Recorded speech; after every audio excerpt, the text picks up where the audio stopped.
Welcome back, everybody. Thank you for joining me here today so that we can discuss Badasses on the Bayou. So this is the third and final movie in the Badass series starring Danny Trejo and Danny Glover as senior citizens who have had enough of the crime and the corruption in their neighborhood. So they start to fight back and they end up getting the upper hand and actually kind of turning their little neighborhoods around.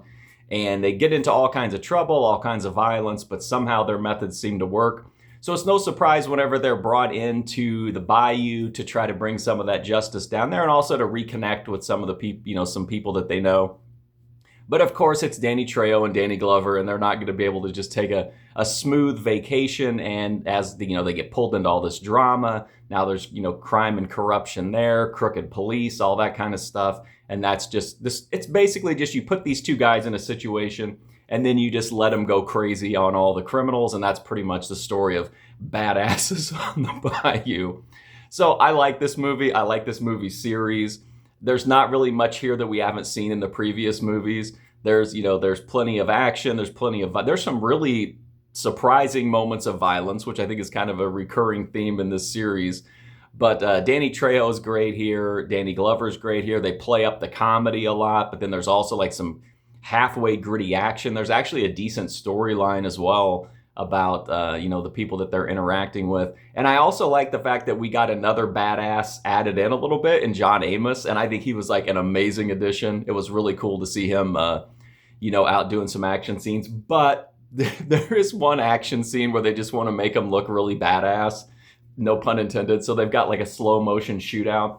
And it's like a bunch of old guys slowly firing pistols at like this entire like militia of guys with automatic weapons, and they're just wading through the bullets. It's outrageous, it's ridiculous, but it's hilarious, and to me it was really entertaining. And again, this isn't a super serious, franchise. It definitely has a sense of humor, and so wasn't that big of a deal. I thought it was entertaining, but I did notice that some people didn't care for that scene.